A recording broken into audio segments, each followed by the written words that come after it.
Hey friends, it's me, Pastor Doug, with another word of encouragement for the day for today, Wednesday, May 26th. And today's word comes out of the book of James, chapter 4, verses 1 through 3. And in it, we continue our exploration of this idea that if Jesus is my king, then jealousy is not my king. It says this: what causes fights and quarrels among you? I love that question. Let's just pause there for a moment on that question, right? James asked this kind of, rhetorical question. And he says, so what is it that causes fights and quarrels among you? And you know what we do. We point at other people. Well, it's him, it's her, it's them. They cause all the fights. They cause all the quarrels, right?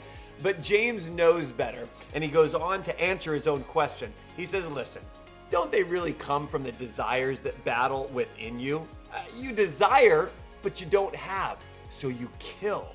You covet, but you can't get what you want, so you quarrel and you fight. You don't have because you don't ask God. And when you do ask God, you don't receive because you ask with wrong motives, so that you can spend what you get on your pleasures. In other words, on your selfishness. Friends, this is so true. And I found this true in my own life. In fact, I was thinking back to my childhood home, growing up with my younger brother. So my brother Brian is 4 years younger than me. And the reality is, he was jealous of me because I was older and stronger, faster, bigger, whatever. And I was jealous of him because I felt like he got away with everything, that he could do no wrong in my parents' eyes.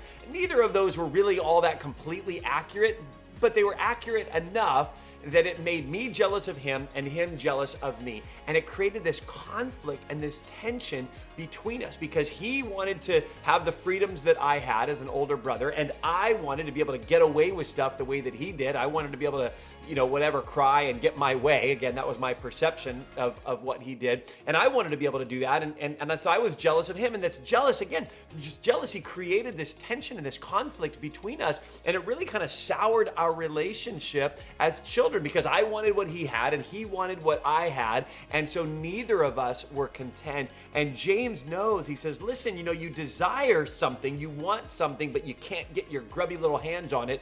And so you're willing to kill for it. You covet, but you can't get what you want. And so you quarrel and you fight and you argue.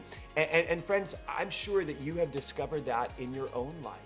That when you are jealous, when you see something that someone else has, a marriage that you wish your marriage was more like, or someone else's kids, and you think, man, why can't our kids be that way? Or someone else has a bigger apartment or a nicer house, or someone gets, the neighbor gets a new car, and you're looking at your dumpy car, and you're kind of thinking to yourself, man, I want that. And that discontentment, that little seed of discontentment that comes from jealousy actually leads to a resentment and a bitterness and an anger, and it damages our relationships. It damages our relationships with God as the provider of everything, and it damages our relationships with each other. We start fighting in our homes, we get angry and irritable, all because of this unmet desire for something that we don't have.